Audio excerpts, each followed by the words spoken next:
All right, we're back with the Tri-State Sports Guys coming to you live from O'Neill's Pub and Restaurant here in South Norwalk, Connecticut. We got our final segment. We're called Coach's Corner.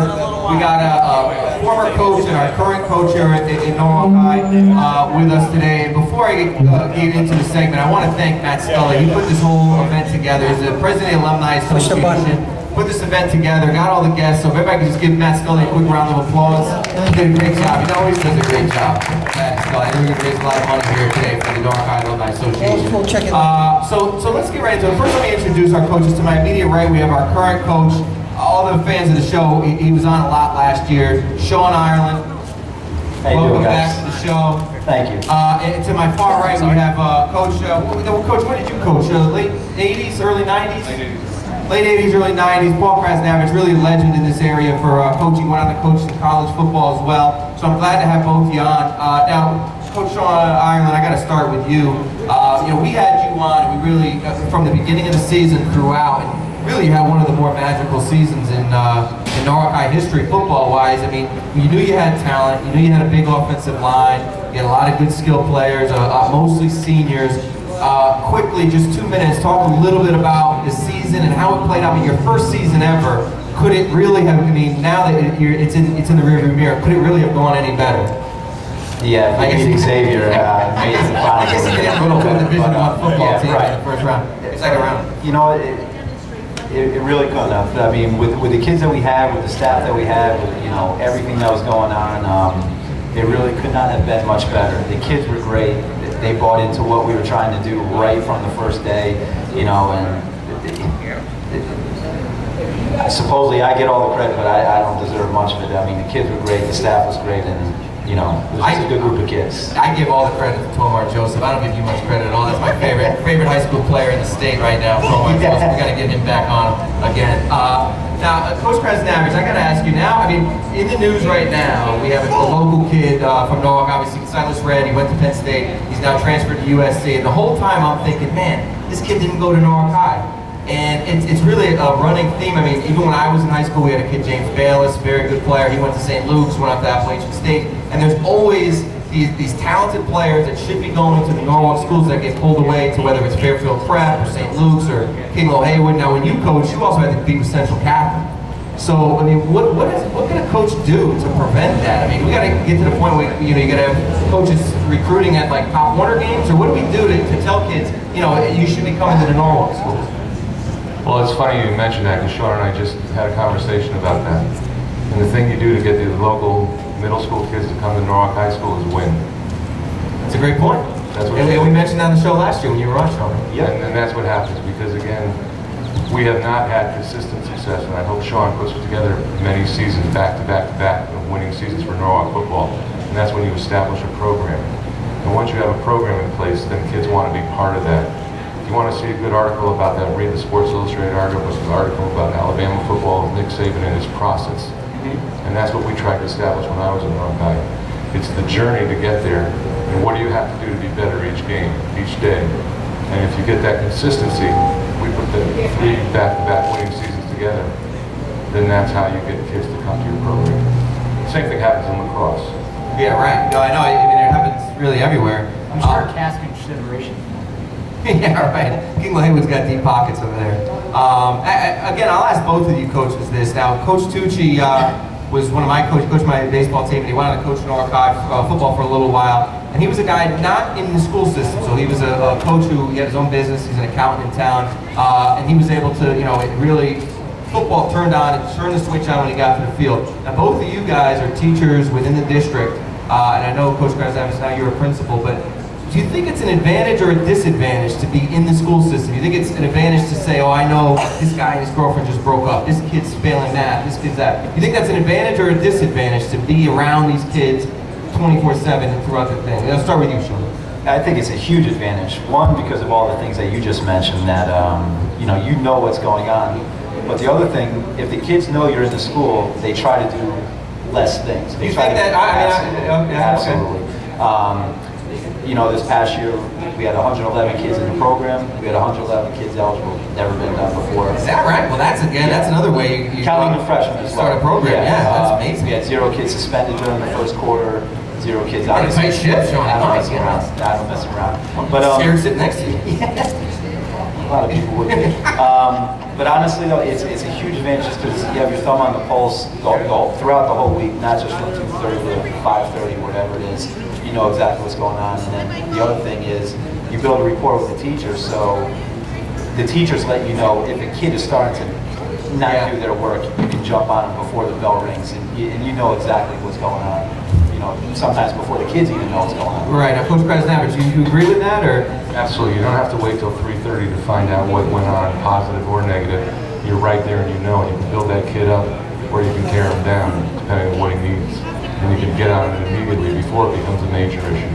Yeah. Now, your coaches in high school, were they teachers? I mean, Yeah. So, History teacher.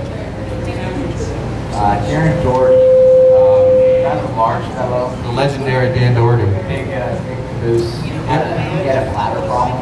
Okay, fair enough. He would be in the woods. Now, Coach Krasnavage, you came back and helped out with the team when your son played. Now, talk a little bit about coaching your son. Is that something you're harder on your son? Your son was obviously a multi-year starter at quarterback. Now, is it you're harder on your son? Is it difficult to sit there and watch? Is it difficult to watch film and critique your own son? I mean, now that I'm a father, I think of these things. It's got to be a little bit different than being a regular coach. Well, the nice thing was I didn't have to coach my son when I came back. I worked with the defensive line and I stayed with the defensive line. And again, I let Sean, who coached the quarterbacks there, do all the corrections. Now, he might talk to me about something that we needed to do or not do. And I would bring that up with him in a non-confrontational way. But it's very difficult, so I was fortunate that I was never put in that position. The other coaches handled it for me. Yeah, I could only imagine that. Now, Sean, going into this season, you lost a lot of seniors. You lost a lot of seniors that went on to play in college. You know, that tight end went and played at Middlebury, right? You have Sean went and played somewhere. We have 8 kids playing. 8 kids. I mean, that's unprecedented. And that's we talk about. You know, Coach Krasnavage talks about building a program. You want to talk to a kid in the 8th grade, you say, well, look, we just had 8 kids go play in college, and that's what a lot of the goal is for these kids. So, talk a little bit about your team this year, about some of the new guys. I know, you know, you're going to be young. So talk about some of your strengths this year. The strength coming back is our defense should be pretty good again. The defense was great last year. Yeah, we still got some kids who really did not have a lot of experience, but they were our first kids going in if somebody went down coming back this year. We might not be as talented as last year's team, but the numbers-wise, the numbers in the weight room, the numbers of kids showing up to the weight room is more than last year. So the work ethic is there, they're working hard, and that's going to translate into success on the field. So we'll be okay. And not to cut you off, but you know, I was at you had a pasta dinner the other night, and I'm there, and you mentioned the new weight program that you put in place, where there's the 900-pound club, 1,000-pound club, and all that. That's for what deadlift, squat, bench. Yep. Now, to me, that's a great idea, and I know other programs have used it, and you know, the kids take a lot of pride in that. So did the kids completely buy into that? I mean, was it something like, I got to get to this because I got to get to my 1,000-pound club? And was that something that the kids really bought into and galvanized around? Yeah, they definitely did, and I can't take full credit for that. Oh, I know Frank Mappa was mad you didn't give him credit. I was at the bar. He was bartending. He goes, "That's my program." Yeah, no, that's 100% Frank's program. But the kids, you can see them right when they're done with their lift. They start adding. I mean, you know, they know what they need to get to this certain amount, and you know, so they definitely bought into the program. And so at this point, they're just maintaining. What kind of weightlifting program do you have in season? In season, we lift once a week. Once a week, we do. Just to look good at the beach. That's about it. That's it. Yeah. Just mostly sit-ups and shrugs. I do mostly 12-ounce pills. I mean, you look at a body like this. Yeah, I mean, it's pretty good. Yeah, he looks fantastic. He's been doing a lot of 12-ounce pills, but it's all right. And that's why he held the clipboard in college. No, we lift once a week. We just bench and squat 3 sets of 10. So it's not a heavy lift, but it's just lifting and maintaining. That's about it. All right, so who do you open up with this year? Danbury again. We had the Danbury again? Is that right? Same exact schedule as last year. You talk about alumni. This is Kevin Ireland here. Just came over, gave me a beer. Now I think that's because I fed him 3 touchdown passes in one game against West Hill, which he'd like to tell everybody. Going back to Mike's last segment, he says he doesn't remember a spiral he didn't throw, and I can tell you one, and I think I still got bruises to prove it. But anyway. Danbury again, we had the same exact schedule as last year, just wherever we played home, we play away. So you're home against Danbury, opening night. Yep. That's fantastic. I mean, obviously, it became our best rated shows when you had you and some players on. I saw Tomar at that dinner. He said, "When am I coming back on?" Which the door's open. He can host. Yeah. I'll just sit and watch Tomar for days. I love that kid. So you got to get some other personalities up there that we can get in there because the people loved it. People loved hearing about high school sports. We're trying to get more involved in high school sports this year. Yeah, my contract expires next month. We're trying to just get a way for Neal not to be around anymore.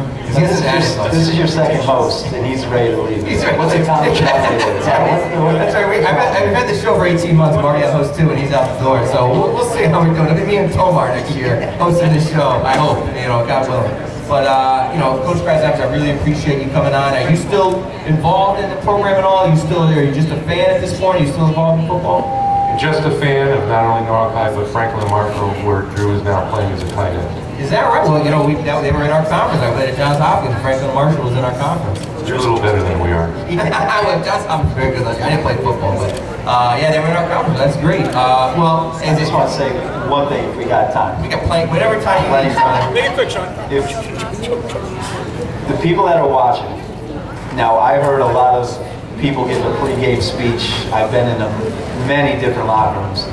If I needed one guy to give a pregame speech to get my guys going, without even question, I would call this guy right. He gives the best pregame speech. Can we get one right now? Can we get one right now? I'm talking hair on the back of your head standing up. The kids are trying to break through. It's just unbelievable. Now let me ask you that, because this is something interesting. Having not been a coach and having listened to great pregame speeches and pregame speeches that are just duds. Coach Chipper Jones. Yeah, Chipper Jones is an awful all-star game speaker. So, I mean, is that something you rehearse, or is it something that just the emotion flows out of you in the moment, Coach? I don't think I have the ability to be a pregame speech kind of guy. Talk about how you prepare for something like that. I put it together during the week. Something happens in practice, something happens in school, and you find that in one hook. Yeah. And then you build on it, you work until the game time, and then you use it. Because kids want to be motivated, they want to be excited, they're playing for the fun of the game, and they see Rudy, they see all those movies that are, where the great speeches come from New Broccoli, right? And they want to have that experience. So I give it to them. And you went on to coach in college. Now, did you find it harder to give a speech in college, or is that same type of motivation? I mean, high school kids are more, not to say they're usually easier to buy into things, but it was more difficult in college. Was there cocky kids, or was it the same? No, it's the same thing. And I think the pros are the same way, too. I mean, you have to hit them with the right speech. Right. But again, if you watch any of the NFL networks where they're in the locker room, the coaches still give speeches pregame and postgame. Yeah. Now, they change slightly because you're getting paid. Yeah. And then again, I'm not talking about bounties and things. Yeah, right. But again, there's still that excitement and that fun of the game, and the kids want to experience it. Any player does. Yeah. So when you say that you're like the Ray Lewis before Ray Lewis? I'm not that extreme, I'm not that good a dancer. He was at my wedding, I can vouch for that. He's not that good of a dancer. I don't remember much of Shawnee's wedding, but so thanks again to all of our guests today. Again, the show will be up probably tomorrow morning at the latest. TriStateSportsGuys.com. We're on every Wednesday at 8 o'clock live. You can call in. We're having a message board, live message board going. Thanks again, Coach Ireland, Coach Krasnavage. This was a great time, and enjoy the rest of the day with the Tri-State Sports Guys.